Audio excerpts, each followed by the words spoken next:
Hello, welcome to Kismet.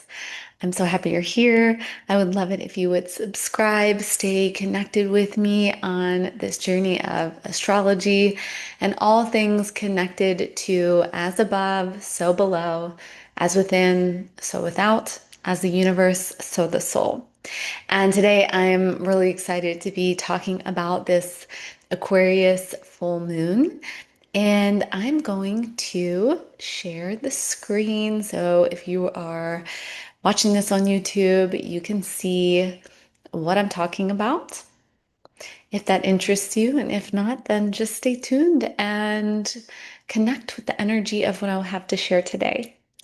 So, this Aquarius full moon is really the beautiful, beautiful energy of transcending this temporal world that we live in.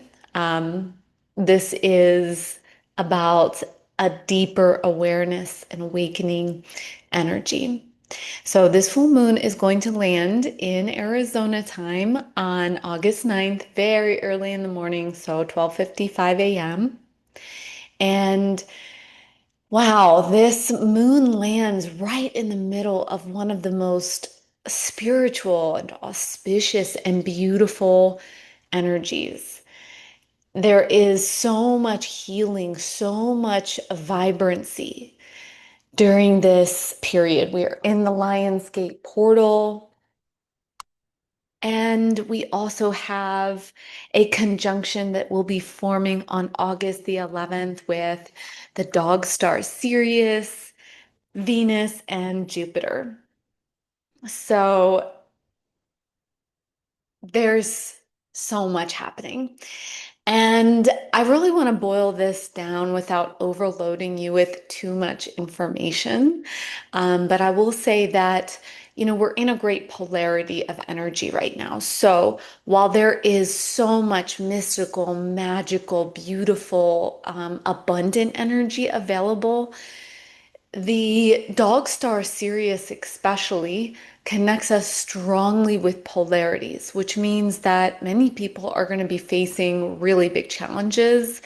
There is going to be what we would consider maybe dark night of the soul energy or dark night of the sun energy, however you like to say that. But there's a feeling of there being deep struggles that connect us with our spiritual path, with our awakening, with our journey of bringing whatever is in the dark into the light. There is magic in darkness. The stars shine the brightest when it's dark outside. So, darkness actually holds the beauty of life and holds the beauty of light. So, we do not have light without darkness, and we do not have darkness without light. So, just know that if you are in the middle of a trial or struggle, that the sweetness, the beauty, the magic of life is still available, even in the midst of the challenge. And it's these times that our soul can begin to remember that deeper promise that's literally written in our hearts. And so I hope that my words, I hope that this podcast today will support in awakening that for you if you are in one of those dark nights of the soul or if you're going through a challenging time. So Aquarius is one of my favorite archetypes. It's this wild, rebel, inventor. It's this holistic, idealistic dreamer of visions. It's about creating something that is a big scale that's going to impact a larger scale of life. Aquarius connects us with sovereignty. And of course, it's air, so it's about the mind, it's intellectual, right? A lot of Aquarian archetypal energies are about doing things very differently, getting out of that typical box, getting out of the popular box. Aquarius is a energy that doesn't want to have a follower, but that wants to chart their own path and wants other people to be inspired to chart their own paths too. So we don't really live in the Aquarian age at all, even though people think that we're in the Aquarian age, because the Aquarian age has nothing to do with following anyone, and it has to do with creating a sovereign community. But of course, when I say we're not in the Aquarian age, what I'm saying is we're not embodying the consciousness of Aquarius energy.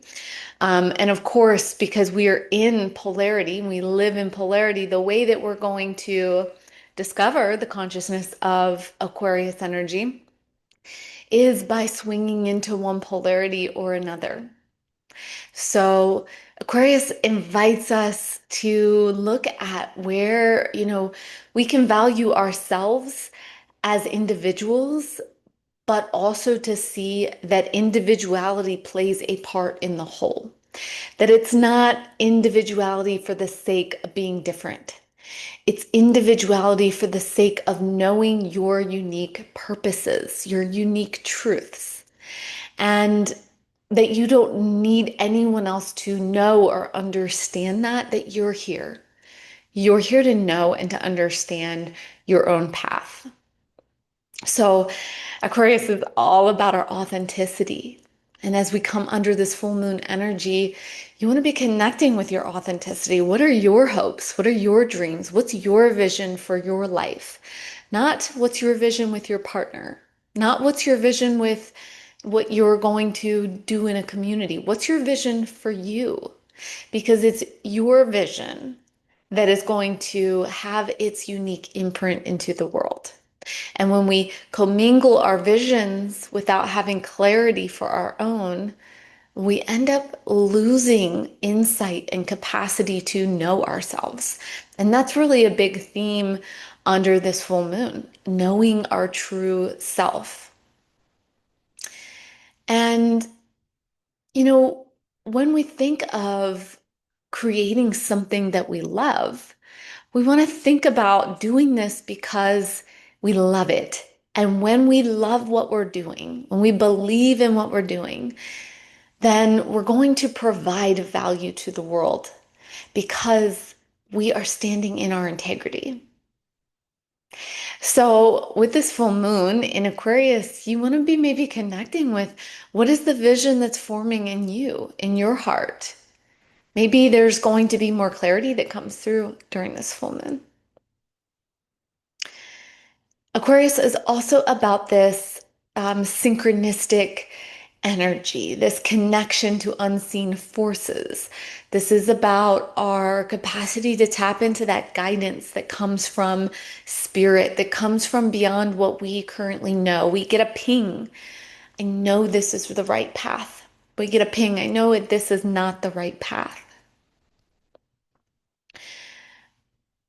So, one of the things that's come up for me is I've just been sitting with this beautiful alignment of energy with the 8-8 portal, with the Lion's Gate, with the full moon, with the star Sirius making this conjunction with Venus and Jupiter. I've been contemplating the Merkaba. And if you haven't heard of what a Merkaba is, it is two tetrahedrons, which are pyramid structures. And these two are connected. So one pyramid structure points upward towards the sky, and the other points downward towards the earth.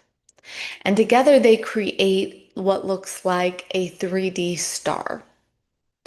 And the Merkaba has tons of ancient meanings, but it is about this energy field. And it is about an energy field that surrounds us. It represents both the masculine and the feminine. And these pyramids are symbolic of that masculine and feminine. The feminine being receptivity, the earth, the body, and the masculine being the cosmos, the mind, and then our spirit being in the center of the Merkaba. So you can look it up and see what a Merkaba looks like. But this is all about aligning with our unique energy structure. So a Merkaba literally means light, mind, light, spirit, body, or light can also be translated as mind. So mind, spirit, body. And this is a very, very ancient symbol that has been used in many different cultures. So what's interesting about the Merkaba is that it is this energy field we already have. It is activated, but we can actually connect more deeply with it to activate it as a vehicle for ascending into a higher level of consciousness.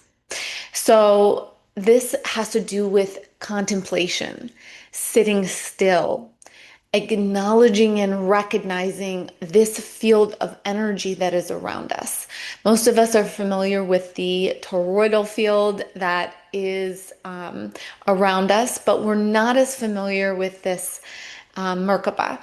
And so the Merkaba is like a chariot for us. It connects us to enter into a deeper space of our light body, which is the masculine and the feminine, so that we're transcending just our normal everyday consciousness.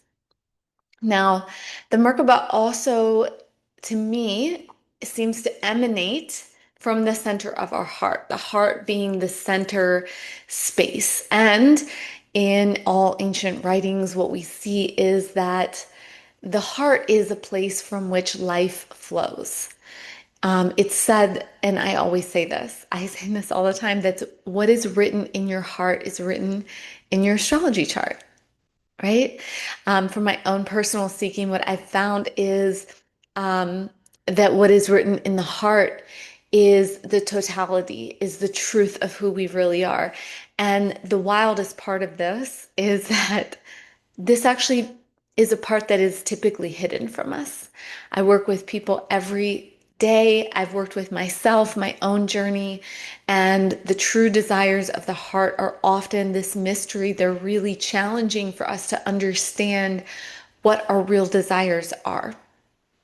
And so we're constantly moving through life with this, you know, confusing kind of energy. We're trying to discover ourselves. We're trying to discover what we want, what we like, who we are.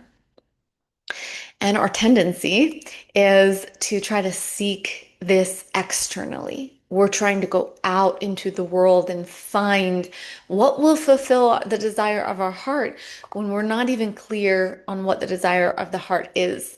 And of course, modern culture thrives on this because if everyone's doing this, no one's really connected to their own heart space, then we're just perpetuating that energy. So we want to connect in with our own Merkaba and connect to what are the thoughts that are emanating from your heart? What are the desires emanating from your heart space? Because what's happening is that the thoughts and the desires that are emanating from your heart are producing an energy. And this energy is actually in the form of color and shape. And these are unseen structures that flow around and through your Merkaba. And the Merkaba also, because of the shape of it, it shows that it's pointing energy in all directions. So there's no direction in which energy is not flowing from the Merkaba. And what's happening is that this energy that we are creating from our thoughts and our desires of our heart, it is a magnet and it is attracting people and circumstances and experiences into our life. So our Merkaba is our energetic imprint and it's a magnet and it's connected to your heart. So remember what I said, that the desires of our heart are often hidden from us. And we're each on this very important path to reconnect, to align to the desire of our heart. And this, of course, connects us with the Leo energy, and the sun is in Leo. This is why we call it the Lionsgate portal. Now, some humans like to make it look like they know what they desire, especially on places like Instagram, where we all like to make it look like we have it all together. But the truth is that most humans do not know what they desire. And this creates a huge challenge for us because we're disconnected from the Merkaba, our Merkaba, and we're unclear on how to create a vision because we're not connected to our desire. And as you can see, this is tying in with the Aquarius full moon because we can't create a vision if we aren't clear about the desire. So, under this full moon, there's an invitation to reconnect to your heart's desires. And the sun in Leo is all about what ignites you, what gets you excited, what is your passion? You know, what do you love doing? What fills your cup? The dog star Sirius connects us with the 8-8 energy. It is the Lion's Gate. It is infinite potential. It is infinite abundance. And then we have this conjunction happening on August 11th with Jupiter, Venus, and Sirius. So a very, very unique portal where we can access this energy of our own heart, where we can get clarity on what are our current desires and do we want to keep those? Or do maybe we want to release some of those under this full moon? Because full moons are times where we can think of releasing. And one of the most powerful ways to connect to this awareness, this deeper understanding, because this is a very spiritual time, and meaning, spiritual meaning, bring into consciousness, bring into awareness that which is hidden from you. Because when you bring things into consciousness, you gain personal power. And personal power is what fills us to the brim with energy, with purpose, not because we're doing something so grand, but because we know who we are at the deepest level. We know what we want. We know what we're here to do. And that doesn't mean that everything becomes easy, but it does mean that we have a sense of groundedness and safety within ourselves. So, one way I love to connect with this energy is through meditation. To me, I do not believe that meditation is a space where you're supposed to become empty-minded and not thinking. It's actually a place to become very clear about what is happening on the inside of you. The reason people struggle with it is because there's so much happening on the inside that they haven't paid attention to that it becomes overwhelming. It's also overwhelming to start to become aware of how you really feel. Because once you do become aware of what you're really thinking and feeling, then you may have to make decisions that are difficult. So, there's a lot there. This is why working with a guide or someone that can support you and understand these kinds of paths can be very powerful. And if you are wanting support with that, reach out to me, look on my website, see what I have available.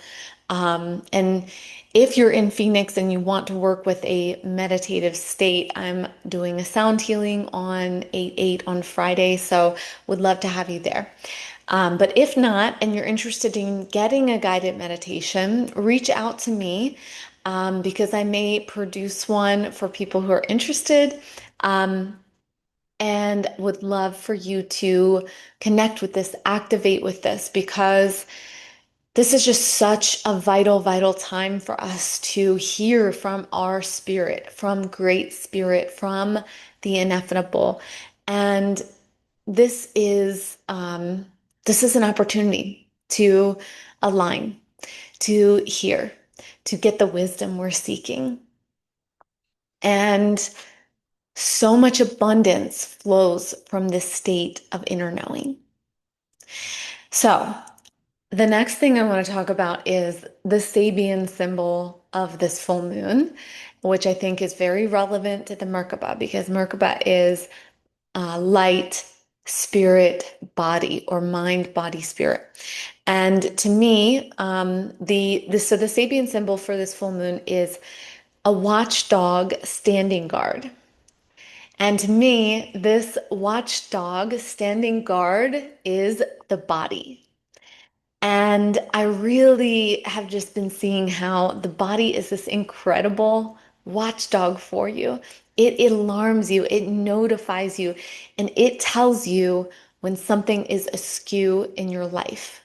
When you're anxious, when you feel upset, when you have a headache, when you have pain in the body, this is the body giving you a warning, watching out for you, letting you know that something that's in your heart, something that's in your mind, something that's in your spirit, that's in your Merkaba, that's in your energy field is out of alignment.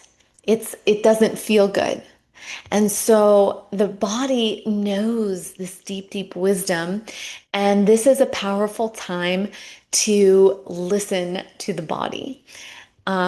Again, this is what I do in somatic release and reprogramming. We're teaching you how to listen to the body because it's not always easy to do, and especially when you're on your own. Um, and what I have found in my own life is that many, many, many times my body has been the alarm for me. My body has said, I don't feel well, don't do this. This doesn't feel good. And for so many years of my life, I did not listen to this. And I know many people struggle to listen to their own body. So we want to create spaces and places where you can do this. And under this moon is one of the most powerful times for you to lean in to the pain, the discomfort, the warnings of the body and ask them, what are they trying to teach you, to tell you, to show you? This is a time for discernment. Okay. Now, this moon is making the strongest aspect this moon is making, of course, is opposite to the sun, but it is making a square, and the sun is making a square to Juno. Now, Juno is an asteroid that represents partnerships, and if you are connected with me on Instagram, I talked about that already this week. There is a feeling that many people are going through something relationally, something to do with partnerships and commitments. And this moon is going to bring up some intense feelings around our relationships and commitments, our partnerships. Now, Juno's in Scorpio. So there's feelings of secrecy, undercover, investigations. There's a feeling of, um, what am I going to do with this situation? I need to figure this out and I need to find the truth. So, for some people, this is going to be very clear and you're going to make a decision and it's going to catapult you towards your growth. And for other people, you're going to feel like you're banging your head against the wall and you don't understand why you can see something that maybe other people are saying is not happening. Juno's making really important aspects to the notes. So, what's happening in this realm of decisions about commitments and partnerships is that what you're going to choose, what you're going to decide is going to open up doors of fate for you.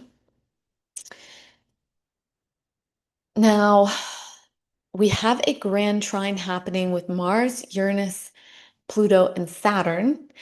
um, Mars, Uranus, and Pluto. And then Mars is in an opposition to Saturn and Neptune. So Mars is this energy about desires, passions. It connects us to energy, masculine energy, the ability to take action. But it's in a sign that is all about trying to make peace, trying to work things out, and it's in an opposition to Saturn and Neptune. So there's a lot of information flowing with that grand trine. There's a lot of ideas. There's a lot of thoughts. There's a lot of potentials. But that opposition with Neptune and Saturn is a pressure to bring forth the truth, to bring out what it is that you're really after. So it's honesty with the self. There could be a feeling that you're ready to dissolve something. And it could be that you're going to dissolve a relationship, or it could be that you're going to dissolve the hardness that has kept you from allowing love in. There's really no right or wrong way to be in this energy. It's something that you are needing to figure out for yourself and trust the path that you're on right now. And remember what I said, we are all struggling to connect with the desire of our heart. It's hidden. So, this is why making decisions is often very difficult and we go back and forth in our mind. Now, we have big emotions happening because Jupiter and Venus are in Cancer. So, there is a lot of deep feeling nature here. Okay, last thing I want to mention is that the Aquarius new moon happened on January the 29th. So if you know your chart, you can look at what area does Aquarius rule and what were your intentions? What were the intentions you set around that last new moon? How have you grown since then? What seeds have grown in your life? And then you want to be looking at what do you need to release and let go of so that you can go into your next phase of growth. So don't forget to celebrate because full moons, while they're beautiful times for releasing, also great to celebrate how you've grown, how you've changed, how you've evolved yourself. Okay, so there's tons of moving parts. There's a lot of energy happening. A couple key points I will just reiterate to you before I close this out is number one, you are a magnet. Your Merkaba is your energy field, and this is connecting you to the world, people, circumstances, relationships, and it's all meant to reveal to you what is in your own heart. So, secondly, under this full moon, what is in your heart that is blocking you, that needs to be released, that's been hidden? The full moon is a time for recognizing those things that are hidden, the shadows. So just tune inward during this time. What needs to be let go of? What needs understanding? Thirdly, what is your unique vision for your life? What can you imagine for yourself? What what do you want to create that will fill your cup? Okay, that's what I have for you today. Thank you so much for being here.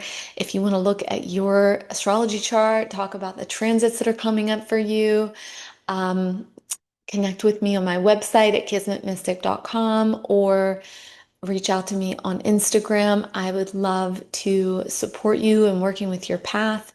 Um, and I hope that you have an amazing full moon in Aquarius. I hope this Lionsgate energy brings deeper awareness of your heart's desires and connects you with something really, really beautiful for your life.